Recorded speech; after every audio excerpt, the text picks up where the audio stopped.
Беше обикновен след обед край езерото. Тишина, вятър почти нямаше. Само звукът от косачка, който прорязваше въздуха. Мъж работи край парка до брега на езерото. И тогава го вижда. Нещо тъмно, неподвижно, изхвърлено в тревата. От разстояние изглежда като парче огоряло дърво. Но когато се приближава, разбира, това не е дърво. Това е човешко тяло. Овъглено, изоставено, захвърлено така, сякаш някой искал да го заличи напълно. На 11 септември 2017 година край Ференгазе до Мюнхен започва една от най-шокиращите криминални истории в Германия. Вие сте с криминалния подкаст Без алиби. Ние сме Яна и Мария.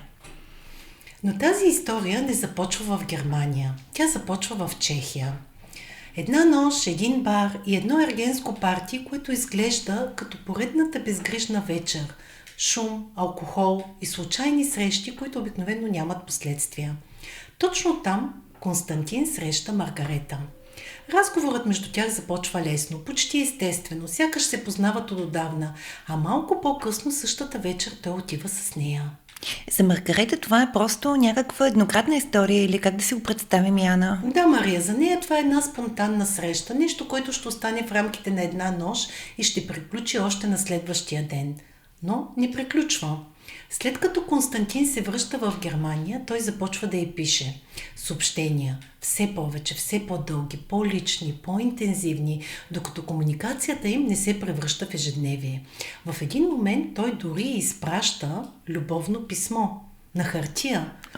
Нещо, което звучи доста старомодно, но същевременно е много силно. Маргарета започва да вярва, че това е наистина нещо повече. Но знаеш ли, Мария, има нещо, което тя не знае. Докато той изгражда тази връзка от разстояние, в Германия, в неговия му живот, има жена. Беатрис. Жена, с която той не просто е във връзка, а те живеят заедно. А как започва връзката на Константин с Беатрис? От кога са заедно? Трябва да се върнем малко назад, през 2010 година, когато Беатрис и Константин се запознават на работното място. Още от самото начало той прави силно впечатление. Изключително умен, амбициозен, човек, който говори 4 езика и очевидно знае как да се представя и как да печели хората около себе си. Беатрис от своя страна е много социална, отворена към света, обича контактите, партитата и новите запознанства, включително и чрез сайтове за запознанства, където активно общува с различни хора. Интересното е, че тя обикновено си пада по по-възрастни мъже. Нещо, в което Константин не е. Той дори е с 2 години по-млад от нея. Явно е бил много впечатляващ. Но той има едно друго предимство, Мария. Той е настоятелен. Пише, търси я, не се отказва. И с времето успява да спечели вниманието й, а след това и доверието й. Така започва връзката им. Тук ми напомня на някои герои от предишните ни епизоди, когато са много настоятелни, един голям пръсник, жените може би наистина да се пазят. А кога започват да живеят заедно? Не веднага. Връзката им се развива постепенно и няколко години по-късно двамата взимат важно решение и се преместват в Мюнхен. Там започват нов живот. Константин работи като мениджър ключови клиенти в компания за офис оборудване. Кариерата му се развива много добре и двамата имат изключително сериозни доходи. Те наемат къща, изграждат стабилен начин на живот и стават част от един по-висок социален кръг. Започват да членуват в престижен голф клуб, където прекарват свободното си време, а Константин също така играе и футбол. Отвън всичко изглежда почти перфектно, но този перфектен живот не остава такъв задълго. Работата и на двамата изисква чести пътувания. Командировки, срещи, дни, в които са разделени и точно в този период нещо започва да се променя. Константин започва тайна връзка с колежка. Тоест, те и тримата работят заедно, така ли? Да разбирам. Не, ние в момента говорим за запознанството на Константин и Беатрис. След това те се преместват и двамата започват различни работи в различни фирми. Тоест те вече не са колеги. Добре, ясно. И той започва тайна връзка на новото работно място. А Беатрис разбира ли? В един момент, разбира се, истината излиза наяве и това много разклаща връзката им. Беатрис иска да се разделят, за нея доверието вече е разрушено, но Константин не е готов да я загуби. Той убеждава, че тя е единствената жена за него, че не може да си представи живота си без нея и я моли, разбира се, за втори шанс. В крайна сметка тя се съгласява, но при едно условие – Константин веднага да прекрати връзката с колежката си. И разбира се, той го прави. Това е най-нормалното. Поне така изглежда, но има нещо обаче, което Константин никога не разбира. Докато се опитва да поправи връзката им, Беатрис също има тайна. Тя също започва връзка с женен колега. Но тук не става дума, Мария, за любов или за някакво бъдеще. И за двамата това е нещо временно, физическо, без ангажимент. Т.е. само сексуална връзка. Но ситуацията между тях се усложнява и в един момент тя забременява. И тогава двамата вземат решение тя да прекрати бременността и слагат, разбира се, край на тази връзка. Константин никога не разбира за това и въпреки, че отвън живота им продължава да изглежда подреден и успешен, за затворените врати отношенията им започват да се разпадат. Между тях се натрупва дистанция, напрежение, неизказани проблеми, които постепенно ги отдалечават един от друг. Интимността във връзката им вече не е същата и двамата усещат липсата на нещо важно, но вместо да го обсъдят открито, просто се отдалечават още повече един от друг. Много ми е интересно, т.е. те и двамата са имали някакви паралелни връзки и нали, тя прекратява обаче нейната, да, тя може би не е знаела от кой е бременна тогава. Не, тя е знаела от въпросния колега, с когото е моя интимна връзка. Не от Константин. Не от Константин. Добре. А как реагира после Константин? Той вместо да се изправи срещу проблема, той започва да търси това, което му липсва извън връзката им, като в определени моменти дори прибягва и до платени услуги. И така неговият двоен живот не просто продължава, а става още по-сложен. Но тук, Мария, ми се иска да се върнем обратно в историята, която започна в началото, в онази нощ в Чехия. С Маргарета. Да. Това, за което за нея започва като една случайна среща, за него постепенно се превръща в нещо много по-интензивно. В рамките само на 3 месеца двамата разменят над 5000 съобщения, разговори, които започват като нещо леко и неангажиращо, но с времето стават все по-дълбоки, по-лични, по-емоционални. Те вече не са просто хора, които са се срещнали веднъж. Те изграждат връзка. Но тук имам един въпрос, извинявай, че те прекъсвам, но тя все още не знае за Беатрис, нали така? Не, разбира се, че не знае. А за Маргарета тази връзка е реална и Константин прави всичко възможно да я убеди в това, нали, че тя е единствената. В един момент той казва, че е получил предложение за работа в Холандия, нали, това е една нова възможност за ново начало. И той не спира до тук, а вече предлага да отидат заедно и да започнат общ живот там, още през октомври. Това звучи вече много сериозно, всъщност, за тяхната връзка. Изключително. Той започва да изпраща дори обяви за жилища в Холандия. Двамата ги обсъждат, коментират квартали, възможности, разговори, които звучат като планове на двойка, готова за един съвместен живот.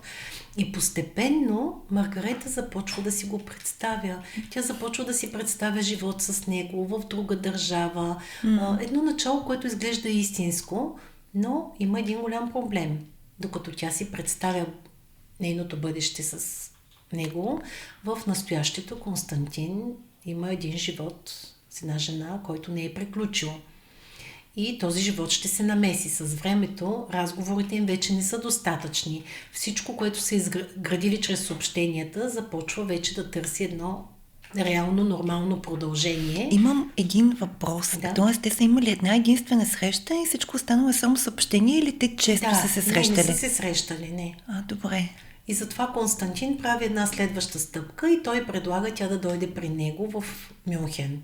Добре, т.е. да се видят отново и този път при него. Точно така, напълно вярно. Не просто кратка среща, а няколко дни заедно. Време, в което те могат да бъдат като, така да се каже, истинска двойка.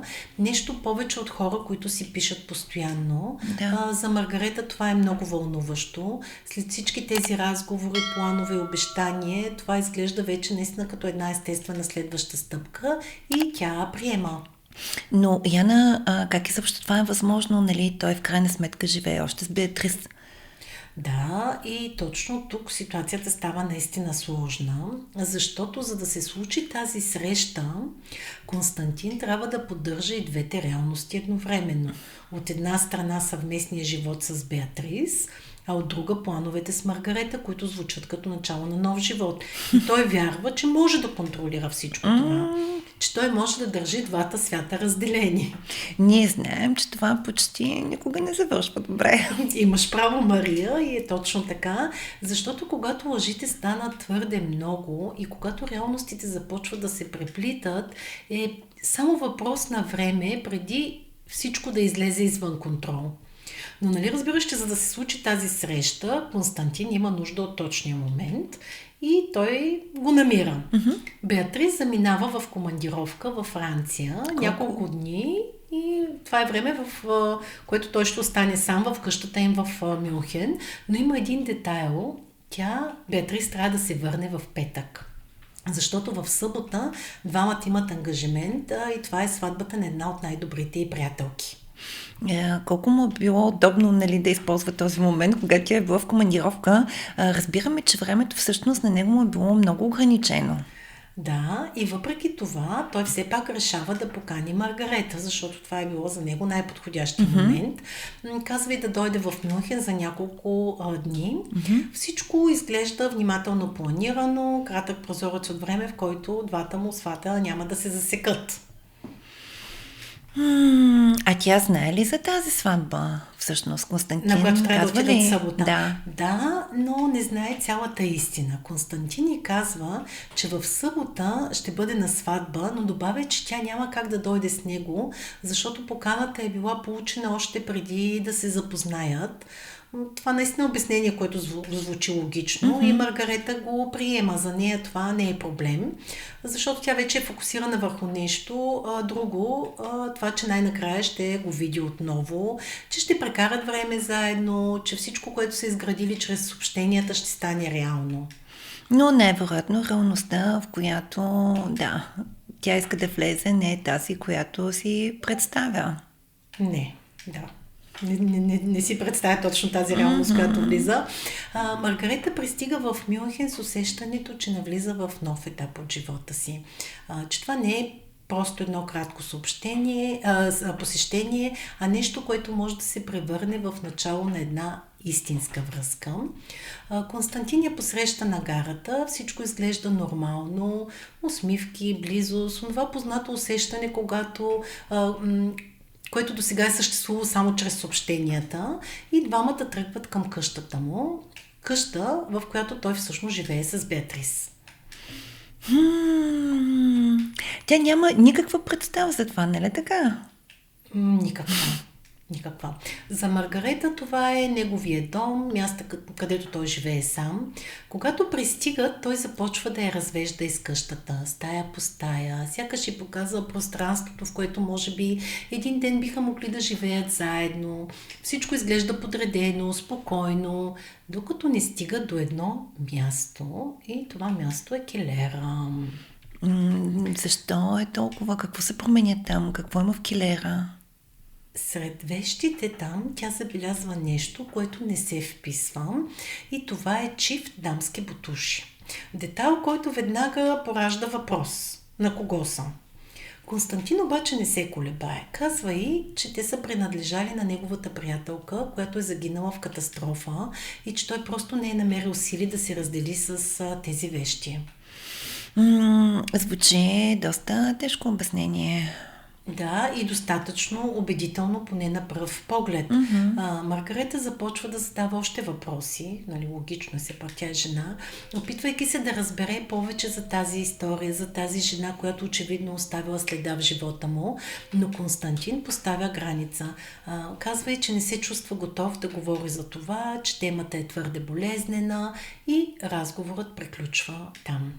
Да, но у нея най-вероятно е останало някакво болезнено така усещане. Да, в нея остава едно леко съмнение, нещо, което не е напълно наред, но все още няма форма. И точно такива малки детайли понякога са първите признаци, че истината е много по-различна от това, което изглежда. Въпреки този кратък момент на съмнение, вечерта между тях протича спокойно, дори повече от спокойно. След всички месеци разговори, очаквания и планове, които са изграждали от разстояние, сега те най-накрая са заедно в едно и също пространство, без екраните, съобщенията, без разстояния. Вечерта преминава в близост, в разговори, усещане за свързаност, в което и двамата са търсили. За Маргарета това е потвърждение, че всичко, което са изградили до сега е истинско. Тоест, тя вече започва да се отпуска, да му вярва и... Да, и така постепенно съмненията в нея избледняват. На тяхно място идва усещането, че е направила правилния избор да дойде, че това може да бъде начало на нещо ново. На следващия ден Константин трябва да отиде на работа. Сутринта започва спокойно, почти като между хора, които са вече двойка. По-късно той изпраща съобщение, любовно, дори дава идеи какво може да разгледа в Мюнхен, докато него го няма.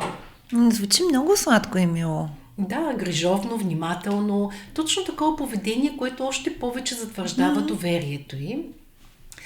Това е петък, 8 септември, денят, в който внимателно изградената реалност на Константин започва бавно да се разпада, макар че сутринта всичко изглежда напълно нормално.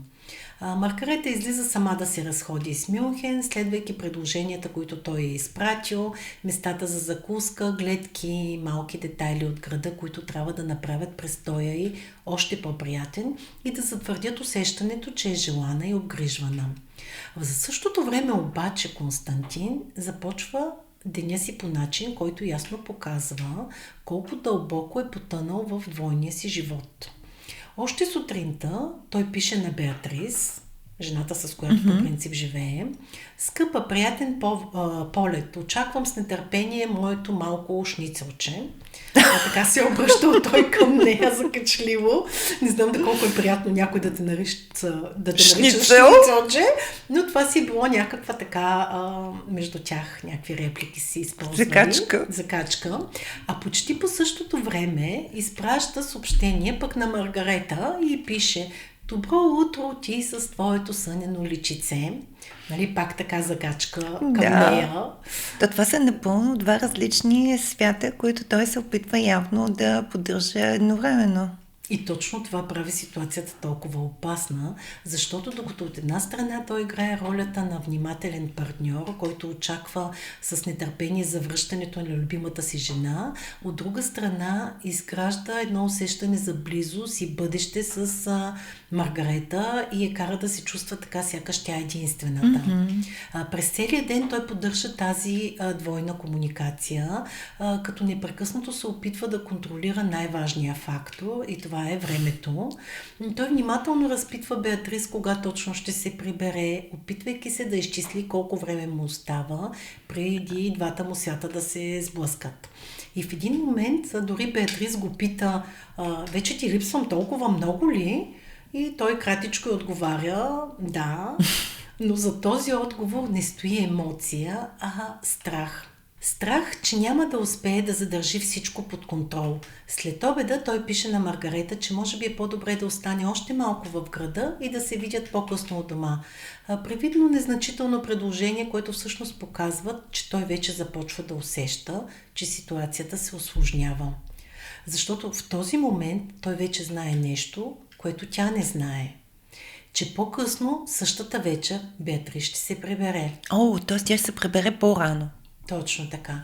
Докато Константин и Маргарета се разхождат заедно из центъра на Мюнхен, наслаждавайки се и опитвайки се да изживеят тези дни като нещо специално, в същото време на друго място в града Беатрис се връща от дома, в къщата, която споделят. Ужас. И още с влизането си разбира, че нещо не е наред. Тя вижда куфари, които не са нейни, женски вещи, които ни принадлежат, присъствие, което не може по никакъв начин да бъде обяснено. Тя не се колебае и докато Константин и Маргарета вече са седнали в ресторанта, където вечерта започва спокойно, разговор, храна, усещане за нормалност, което е измамно обаче, телефонът му звъни. Той вдига и започва разговор на немски език. Разговор, който Маргарета не разбира, но усеща, че не е обикновен разговор. А тя идва от Чехия, нали така? Да. Добре. Тонът му се променя, напрежението му се покачва и когато приключва разговора, той се опитва да запази спокойствие и обяснява, че това е хазайнат и че има някакъв проблем в къщата, който трябва спешно да бъде решен. Той предлага да остане в ресторанта и да го изчака, да не идва с него.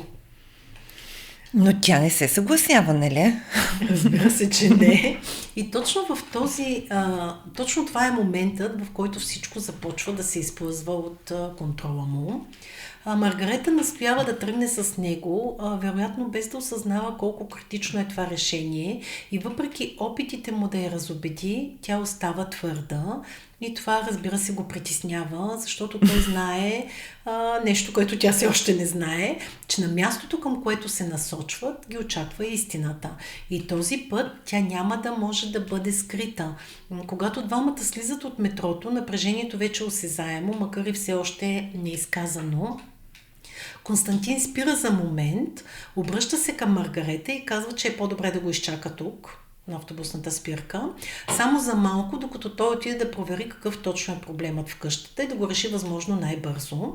Тонът му звучи много препряно, почти нервно и преди тя изобщо да има време да реагира или да зададе въпрос, той вече тръгва бързо, решително, без да се обръща назад. И тя остава сама там на спирката и го чака. Да, на спирката остава тя с усещането, че нещо не е наред, но без да може да каже какво не е наред. Не е приятно да бъде оставена така, без обяснение на непознато място, но всичко се случва толкова бързо, че докато осъзнае ситуацията, Константин вече е изчезнал от погледа й. В същото време, в къщата Беатрис вече е започнала да подрежда парчетата от пъзъла.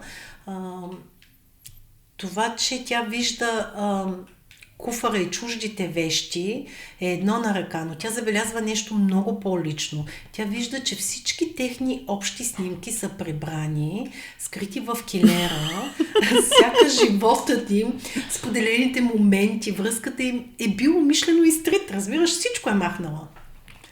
Това вече е много повече от изневяра, ама колко е нагъл да покани вкъщи. Това наистина е така, Мария. И аз си разбирам, Беатрис, нали, това е изтриване. Изтриваш целия живот. И нормално това много да я ядоса, защото вече не става дума само за друга жена, а за това, че нейното място е било заличено.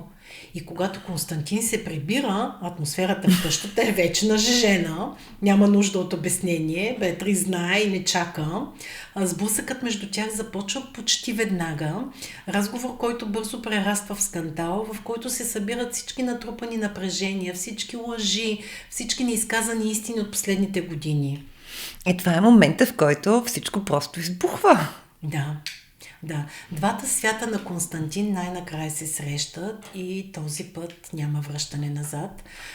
Докато в къщата напрежението между Беатрис и Константин ескалира и разговорът им се превръща в открит конфликт, навън само на няколко минути разстояние Маргарета започва да усеща, че нещо не е наред. Първоначално тя чака, дава му време, но минутите започват да се трупат. 10-15, усещането за спокойствие постепенно се заменя с тревога. Тя започва да му звъни, той не вдига, пише му съобщение, няма отговор. И тук започва ли вече в нея някаква паника? Разбира се, защото за първи път, откакто е в Мюнхен, тя остава напълно извън контрол върху ситуацията. Тя няма, сама е на непознато място, без ясна представа какво се случва. И в един момент той пише кратко съобщение, в което казва, че е готов и че идва при нея и за малко това я успокоява, но само за малко. Защото след това отново започва чакането. 10, 20 минути, 30, 40 и той не идва. Тук вече трябва да е станало ясно, че нещо категорично всъщност не е наред, нали? Нейният багаж също е при него. Точно така, Мари. В този момент Маргарета взима решение. Тя решава вместо да чака, да тръгне да го търси. Но това, което изглежда като кратко разстояние, се оказва по-сложно, отколкото тя очаква. Защо? Кварталът е тих, подреден и, за съжаление, почти еднакъв. Ред от къщи, ти знаеш Германия как са в малките кварталчета, които си приличат до степен, в която ориентацията става трудна, особено за човек, който не познава мястото. Да. Нали, ти знаеш, че пък и на жените им е много по-трудно да се ориентират. Тя Като започва да се, като теб, например, тя се лута, опитва се да си спомни пътя, да разпознае някакви детайли, но всичко изглежда едно и също. Това още повече засилва напрежението и притеснението в нея и в крайна сметка тя намира къщата и точно тогава, когато е вече пред вратата, забелязва нещо, което веднага й прави впечатление. Всички щори на долния етаж са спуснати. Което преди това не е било така или как? Не, докато е била тя в къщата е била отворена, светла, без нищо скрито, пространство, което изглежда спокойно и нормално. Дори те са правили вечерта секс на дивана и щорите не са били вдигнати, спуснати, а сега всичко е затворено, скрито и това започва наистина да я притеснява, защото контрастът е прекалено рязък, за да бъде случайен и без да знае какво точно се случва вътре, тя усеща, че нещо не е наред. Маргарета застава пред входната врата, все още опитвайки се да подреди мислите си и да разбере какво точно се случва, но тогава идва следващия шок за нея. Погледът ти попада върху нещо, което я кара да замръзне на момента. Тя вижда името на Константин там, но името не е само. До него стои друго име, женско. Това вече, да, това вече тя най-вероятно не е могла да се го обясни. Но Яна, тя не е ли видяла предната вечер, като е била там? Не е ли видяла на излизане? Явно не е обърнала. Нали знаеш, има хора, които не се заглеждат. Може би не е обърнала или толкова много се е радвала, че се виждат, че не е обръщала внимание на тези детайли. Едва сега, когато се изправя пред вратата, защото когато те са дошли, той е отключил вратата, на нея не се е налагало да звъни, а сега вече застава в лице с вратата и трябва да звънне. И така вижда. Тя звъни на вратата веднъж, после втори път, чака, но отговор няма. Къщата остава тиха, затворена зад спуснатите щори, сякаш вътре няма никой. И точно когато започва да се колебае какво да направи, чува нещо. Един шум. И след това един силен женски вик. Това вече променя всичко. Да, в този момент страха я обхваща напълно. Ситуацията вече не е просто странна или объркваща, а тя е направо плашеща. Без да знае какво точно се случва вътре, без да разбира напълно в какво е попаднала, Маргарета реагира инстинктивно. Обръща се и започва да бяга. Объркана, изплашена, неспособна да прецени дали трябва да остане, да помогне или да се отдалечи възможно най-бързо. Не се ли обажда на полицията? В смисъл... Не, Мария, това е моментът, в който страхът я обхваща напълно, докато го разказвам, настръхвам.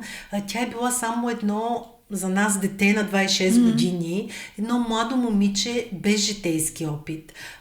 Без да знае какво точно се случва вътре, без да разбира дали е в опасност, тя реагира инстинктивно, обръща се и започва да бяга. Опитвайки се да се отдалечи възможно най-бързо от мястото, сърцето й бие силно, мислите й са хаотични и наистина вместо да се обади в полицията, тя прави нещо съвсем различно. Обажда се някой приятел на майка си? Може би беше добре да се беше обадила на майка и, за съжаление не, обажда се на най-добрия си приятел в Прага. Причината да не се обади на полицията е проста. Тя не говори немски, не е сигурна как да обясни какво се случва, а и самата тя не разбира напълно ситуацията. Разговорът е кратък, но решаваш. Тя му разказва какво е видяла, какво е чула и той реагира веднага. Казва и ясно, в никакъв случай да не се връща в къщата, в никакъв случай да не остава сама с Константин, да се срещнат някъде навън, на публично място и най-важното да си намери хотел и да пренощува там.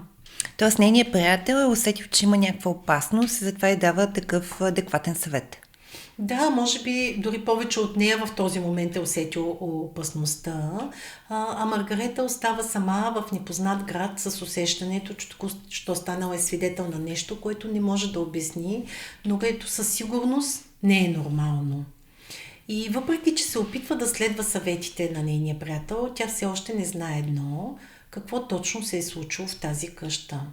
И също така не знае, че тази нощ вече е променила всичко. Но, Мария, тук ми се иска да се върнем отново в момента.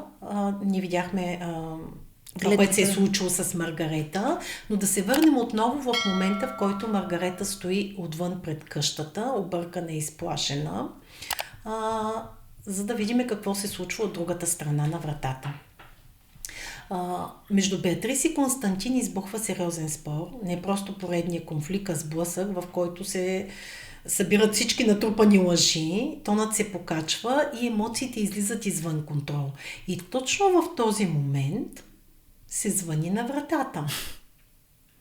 Да, и Беатрис всъщност най-вероятно е разбрала кой стои отвън, нали? Притежателката на куфарите. Точно така. Беатрис веднага се осъзнава, че това най-вероятно е другата жена, нейната съперница, и тръгва към вратата, но Константин реагира. Той тръгва след нея и в един момент я удря, тя изкрещява и пада. Всъщност това е силният вик, който е чула Маргарета пред вратата, но какво точно се случва след това в хола, не е напълно изяснено и до днес има различни версии. Какво казва обвинението? Според обвинителния акт, представен от прокурора, се предполага, че Константин е нападнал Беатрис, вероятно с нож, след което е упражнил натиск върху шията й и в последствие е поставил върху главата й нейлонова торбичка, която е закрепил с въже с цел да причини задушаване. Кошмар. Пълен кошмар. Яна, какво твърди самия той? Неговата версия, Мария, разбира се, е различна. Той твърди, че Беатрис се е нахвърлила върху него и че в момента, в който се е звъннало на вратата, ситуацията е ескалирала още повече, което е довело до физическа борба между тях. По неговите думи той е хванал, двамата са паднали и след това тя е останала да лежи неподвижно. Той казва още, че е поставил наистина торбичка върху главата й, защото е кървяла от рана, но съдебно-медицинската експертиза поставя важни въпроси. Според съдебния лекар, въжето около врата е било изключително стегнато и притискащо, а раняванията в областта на ларингса не могат да бъдат изключени при нито една от двете версии. Да, обаче ако някой кърви, ти му слагаш реално кърпа, хавлия, не му слагаш турба, да не може да диша. Така е, Мария. Нали, наистина е така. Явно той си е искал да обясни, да я убие. Може би ще разбереме по-късно това, дали наистина е искал да я убие. Освен това, експертите обясняват нещо съществено, че ако той краткотрайно е притиснал, човек може да загуби съзнание, но след това се възстановява. Да. Но за да настъпи смърт е необходимо един продължителен натиск върху шията в рамките на няколко минути. С други думи, това няма как да е така моментално, в смисъл за секунди действие, по-скоро Да, не е някакво моментно действие, това е процес и точно това прави случилото се толкова тежко, защото докато всичко това се случва вътре в къщата, навън Маргарета вече бяга, без да знае, че в този момент живота на Беатрис е в опасност и че тази нощ ще завърши с убийство. Знаеш ли, тук идва един много труден въпрос. Ако Маргарета се беше обадила в полицията в този момент, дали Беатрис е можела да бъде спасена? Мария, това е въпрос, който наистина логично възниква, но и много труден. Много е трудно да се даде отговор на този въпрос.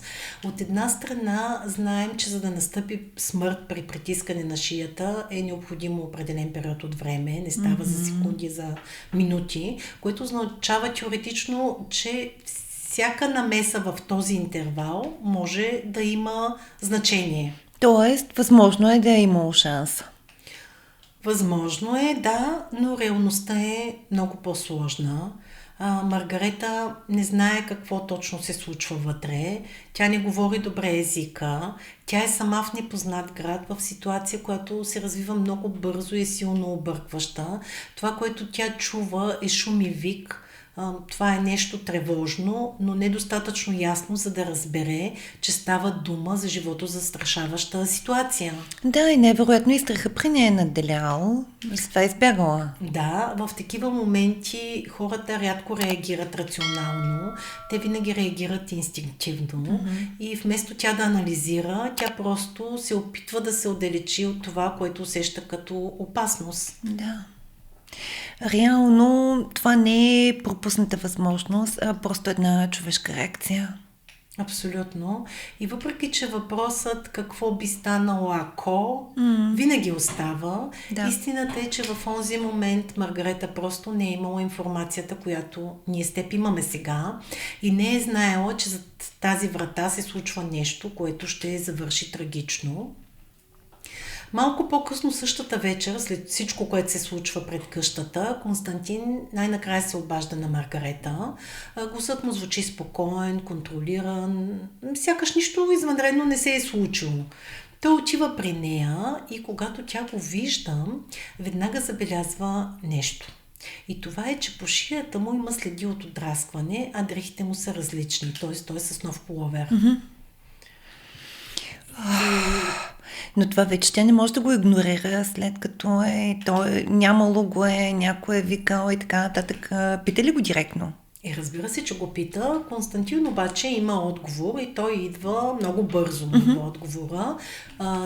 Той разказва, че докато е бил в къщата, там се е появила неговата бивша приятелка, сестра на жената, за която по-рано и е казал, че е загинал. И казва, че и с нея има връзка. С сестрата на загиналата му приятелка и че между тях е възникнал спор и че именно нейния вик е чула Маргарета, когато е била пред вратата. Историята звучи достатъчно логично, нали, ако не знаеш всъщност каква е истината. Определено. И другото, което е, че той разказва по начин, който не остава много място за съмнение. Константин, както казах, в началото е бил много умен, той е бил убедителен, обаятелен и най-важното е бил много спокоен. Това са качества, които в този момент работят в негова полза. Да. А Маргарета, милата, тя вече емоционално е била въвлечена в тази връзка. След всички съобщения, след плановете за бъдеще, след чувствата, които са изградили, тя иска да му вярва и в крайна сметка му вярва. Това решение всъщност променя всичко, нали така? Да, защото вместо да се отдалечи, както е посъветвал нейния приятел, тя се връща с него обратно в къщата. На мястото, където само часове по-рано се е случило нещо, което той все още крие. Маргарета се връща в къщата, водена не толкова от логика, колкото от нуждата да се почувства сигурна. Точно да повярва, тя не е знаела да повярва, че всичко, което току-що се е случило, има обяснение, което не крие опасност. Тя иска и има нужда да му вярва. Защото след всички месеци, в които той е бил част от ежедневието й, сред хилядите съобщения, след плановете за бъдеще, които са изградили заедно, съмнението е много по-трудно за приемане от доверието и тя като едно младо дете без опит, разбира се, избира доверието, но има нещо, което тя не знае, нещо, което променя изцяло тази картина. Докато влиза отново в тази къща, докато се опитва да възстанови усещането за нормалност, тя не подозира, че само на няколко метра от нея се намира тялото на Беатрис. Скрито, невидимо за нея. Но там... Тоест, Яна, Маргарет прекарва нощта там, където все още е тялото на Беатрис, без да знае. Точно така. В къща, в която само часове по-рано се е случило убийство. И това е, може би, един от най-силните и най-тежки контрасти в цялата история. От една страна човек, който търси близост и сигурност, а от друга страна една реалност, която е напълно различна. Реалност, в която вече има смърт. И докато тя се опитва да се успокои, да приеме обясненията му и да остави случилото се зад гърба си, Константин вече мисли за следваща стъпка. Как да скрие това, което е направил и как да изтрие следите. Това не е много лесно, но той предполагам, че това за него е било началото на прикриването. Безспорно, защото престъплението вече е извършено, но историята далеч не е приключила. На следващия ден, събота, всичко изглежда почти нереално спокойно. Константин и Маргарета заминават за Нойшванштайн, едно от най-известните и приказни места в Германия, разположено сред планините на Бавария, място, което се свързва с романтика, мечти и бягство от реалността. Това е един замък, който изглежда сякаш излязъл от приказка. С кули, гледка към Алпите, атмосфера, която кара хората да забравят всичко останало. Там те прекарват един романтичен ден. Разходки, снимки, разговори. Отвън това изглежда като перфектно продължение на тяхната история. Двама души, които прекарват време заедно, далеч от напрежението на града. Контрастът просто е стряскащ, Яна. Знам, да, защото само ден по-рано реалността е била съвсем различна. Но той успява да създаде в нея усещането за нормалност и Маргарета отново се оставя да повярва. В неделя тя си тръгва, двамата отиват на гарата и докато чакат влака, нещо не й дава покой. Тоест в нея стои мисълта за другото момиче, за това, което е видяла, за това, което е чула. И всичко това продължава да я тревожи. Тя не го ли е попитала отново? Да, тя го пита отново и този път той дава още по-уверен отговор. Казва и, че момичето е добре, че нищо не се е случило и опитва се да затвори темата окончателно, но не спира до тук, за да я убеди напълно. Той прави нещо още по-конкретно, показва и профила й и предлага сама да й напише съобщение. Знаеш, младите много комуникират чрез съобщения. Да, което означава като някакво доказателство, нали, той си е търсил алиби за историята. Точно така. Нищо лошо не се е случило. Това е един жест, който създава усещане за прозрачност, за липса на какво да се крие и в този момент на гарата между съмнението и доверието, Маргарета отново избира да му повярва, без да знае, че истината е съвсем друга и че човекът, който стои до нея, вече е извършил нещо, което не може да бъде върнато назад. Както казах, Константин предлага да напише съобщение, да се свърже директно с другата жена, за да се увери сама, че тя е добре, че нищо лошо не се е случило и че всичко, което е тревожи, е просто недоразумение. В този момент това звучи като най-логичното решение и Маргарета се съгласява. Тя пише. Изпраща съобщение с надежда, че ще получи отговор, който ще сложи край на всички нейни съмнения. И получава ли отговор? Да, но това, което тя не знае, е, че този отговор не идва от Беатрис, а идва от Константин. Той е дал реалния профил. Точно така, но той е имал достъп до телефона на Беатрис. Да. В този момент той вече поел пълен контрол върху ситуацията. Не само в реалността, но и в дигиталното пространство. Той отговаря на съобщенията и представя се за нея. Създава една илюзия, че тя е жива, че е добре и че всичко е наред. С други думи, той си поддържа живота и жив чрез съобщения. Напълно вярно, и това не се ограничава само до Маргарета. Той пише и на майката на Беатрис, пише на нейни приятелки, на хора от нейния свят. Поддържа комуникацията така, сякаш тя все още е там, сякаш нищо не се е случило. И това е моментът, в който измамата става пълна. Не просто лъжа, казана в разговор, а внимателно изградена реалност, която той контролира всяка дума, всяко съобщение, всяка реалност. И докато Маргарета, четейки отговорите и опитвайки се да се успокои, тя няма как да знае, че всъщност общува с него, с човека, който крие вече едно ужасно престъпление. И в този момент той реално най-вероятно и печели доверието още веднъж. Да, но разбираш, Мария, това доверие е изградено върху нещо, което вече не съществува и истината тепърва ще излезе наяве. След като Маргарета си тръгва в неделя и се връща към своя живот, без да подозира какво наистина се е случило, Константин остава сам със своята тайна и с тяло, което не може да остане скрито завинаги.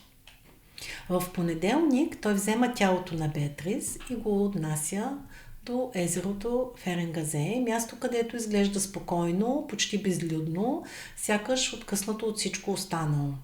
И там той прави опит да унищожи следите, запалва тялото. Това е едно действие, което има една единствена цел – да скрие това, което се е случило.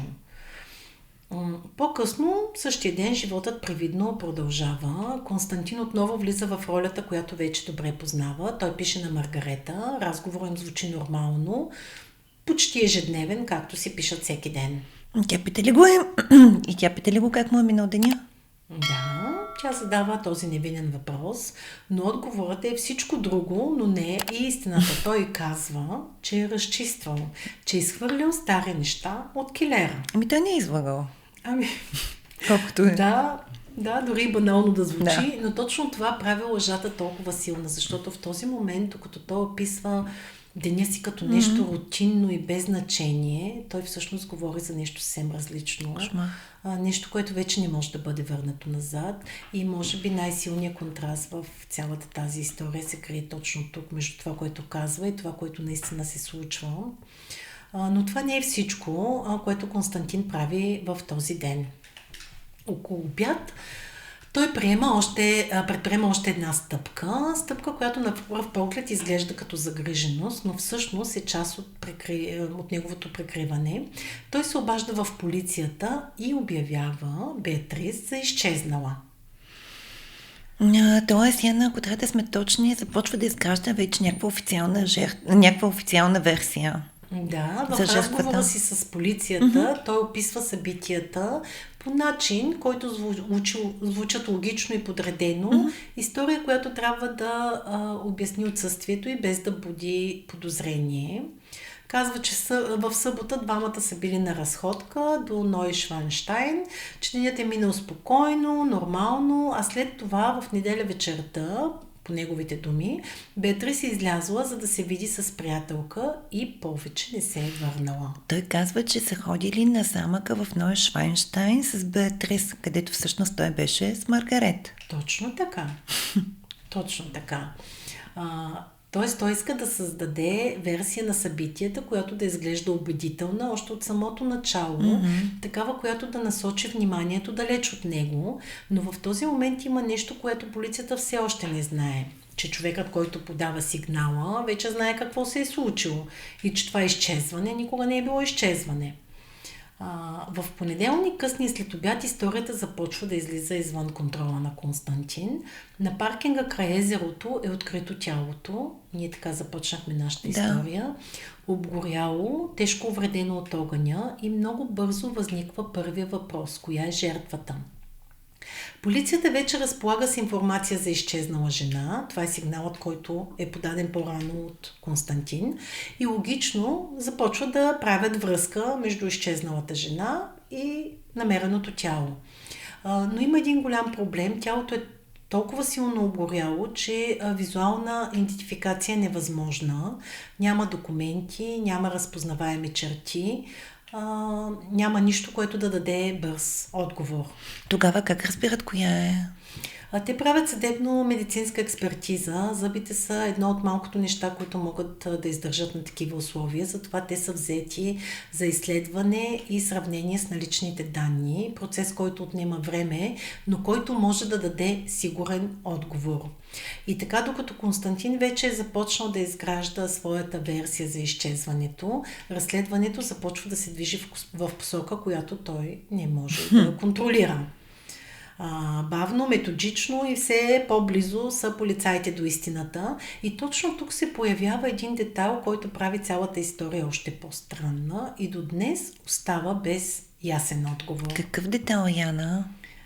Константин, когато обявява приятелката си за изчезнала, доброволно дава телефона си на полицията. Без да бъде принуден, без заповед, без колебание.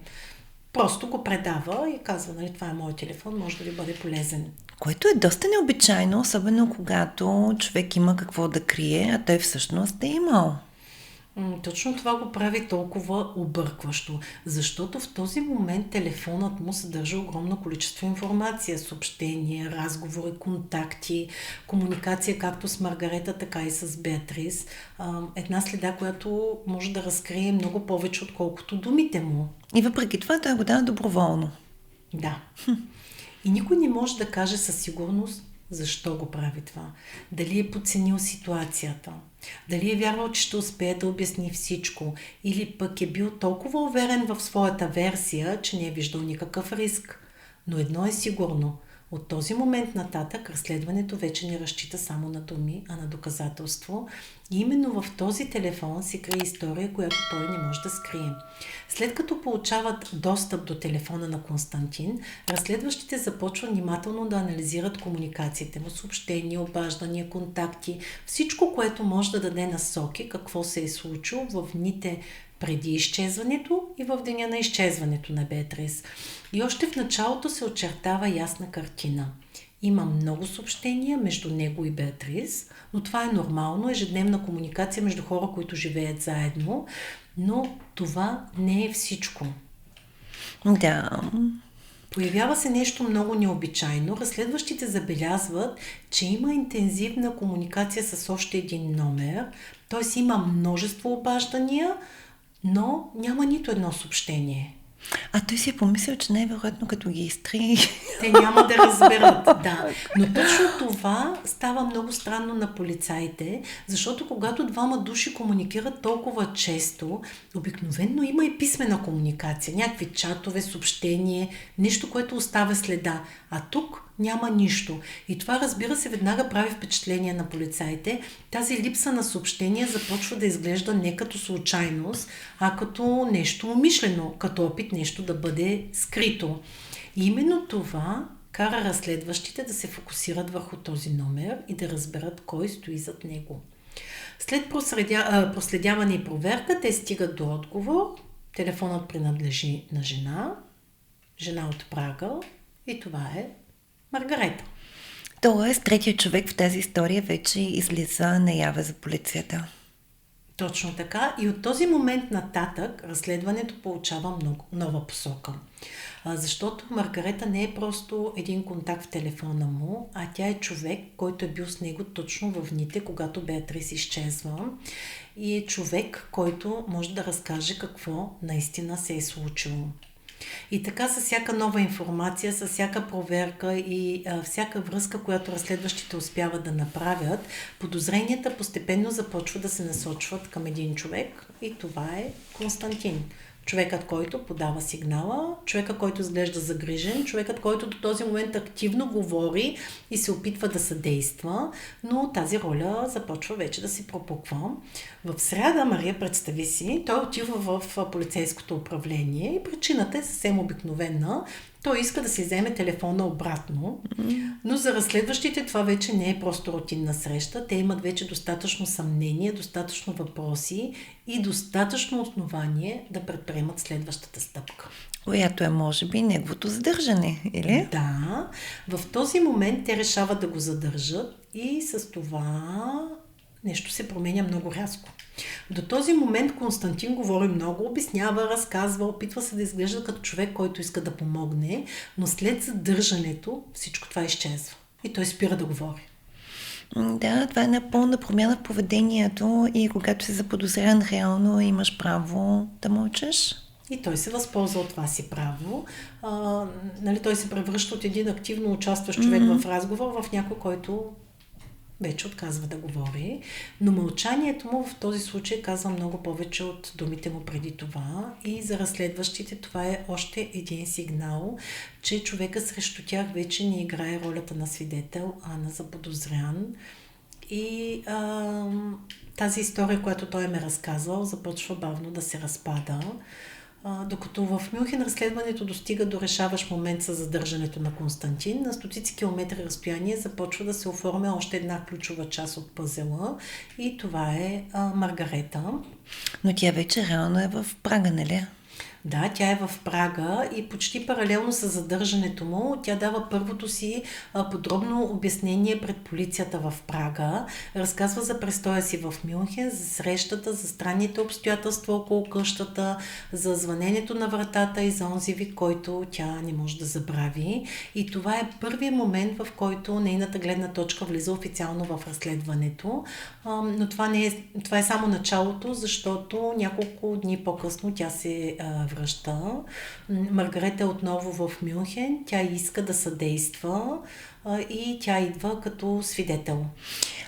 Имам един въпрос тук, който много ме вълнува.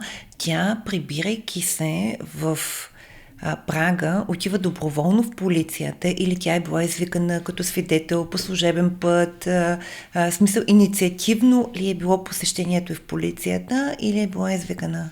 Не е било инициативно, защото тя не е знаела, че има нещо, за което да трябва да отиде в полицията.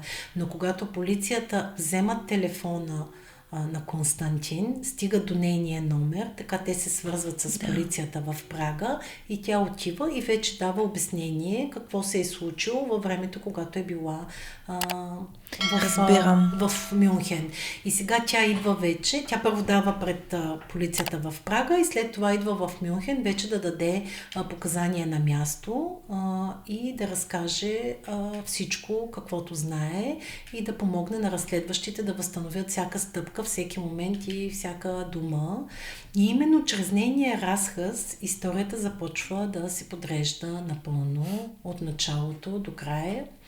С показанията на Маргарета картината започва да се изяснява по начин, който напълно променя хода на разследването и става нещо ключово, ясно, че в събота, когато Константин твърди пред полицията, че е бил в Нойшвайнщайн с Беатрис, той всъщност там е бил с Маргарета. Което означава, че неговата история вече напълно се разпада. Да, защото според съдебно-медицинската експертиза Беатрис по това време вече е била мъртва. Тоест тя е била мъртва още в петък вечерта. И определено в момента, в който той разказва за съвместния уикенд с нея, тя вече, за съжаление, не е била жива. Маргарета носи обаче със себе си нещо изключително важно и това е нейният телефон. Който съдържа обаче чатовете с Константин. Които той е изтрил и си е мислил, че полицията няма да стигне до тях. И когато разследващите ги виждат, за тях става ясно колко дълбока е била тази връзка. В рамките на 3 месеца те са разменили над 5000 съобщения, десетки на ден, разговори, които проследяват цялото развитие на отношенията им. От нощта, в която се запознават в Прага, до уикенда в Мюнхен. Това вече е едно доказателство за неговия двоен живот, нали, Ана? Абсолютно. За полицията става напълно ясно, че Константин е водил паралелни връзки с Беатрис, с която живее, и с Маргарета, която е вярвала, че е единствената жена в живота му. И също толкова бързо става ясно нещо друго. Маргарета няма нищо общо с убийството. Тя е свидетел и може би един от най-важните. В показанията си тя разказва подробно за целия уикенд, за пристигането, за къщата, за странните действия, които не е могла да обясни в момента. И след събиране на всички доказателства, случаят стига до съд. Процесът разкрива в детайли не само какво се е случило, но и какво е предшествало това убийство. А каква е позицията тогава на Константин? Той представя случилото се като инцидент. Твърди, че ситуацията е ескалирала, че е имал борба, че не е имал намерение да убие Беатрис. Опитва се да убеди съда, че смъртта е резултат от неконтролируема ситуация, но доказателствата показват нещо друго. По време на процеса става ясно, че още през август, седмици преди убийството, Константин е търсил в интернет информация, свързана с това, как може да бъде причинена смърт. Търсения, свързани с действието на отрови, с начини за умъртвяване, с информация, която няма нищо общо със случайност или импулсивно действие. Тоест, това поставя вече под въпрос версията за инцидент. Не просто я поставя под въпрос Мария, тя я подкопава изцяло, защото показва, че е имало предварително обмисляне. Че това не е било просто момент на загуба на контрол, а нещо, което е имало подготовка.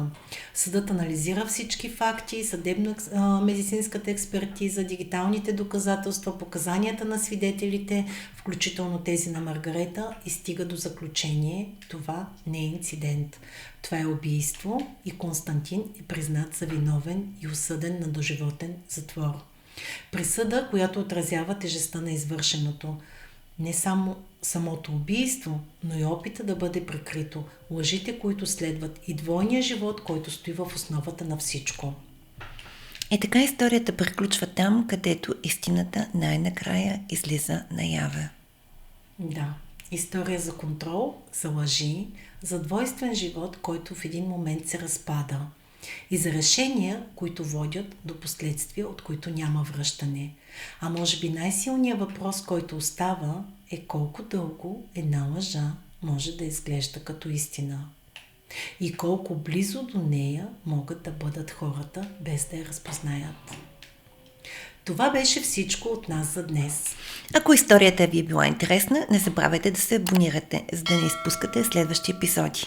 Може да ни намерите в YouTube, Spotify, Apple Podcast и навсякъде, където слушате подкасти. И ако имате случай, който искате да обсъдим, пишете ни в Instagram или на имейл. Линковете са в описанието. Благодарим ви, че бяхте с нас. И помнете, истината винаги излиза наяве. Въпросът е кога? Вие слушахте Без алиби True Crime Podcast. Продукция на Two Production. Скрипт и водещи Мария Уинг и Яна Цанкова. Обработка Антонио Хаджифилев от Source Production.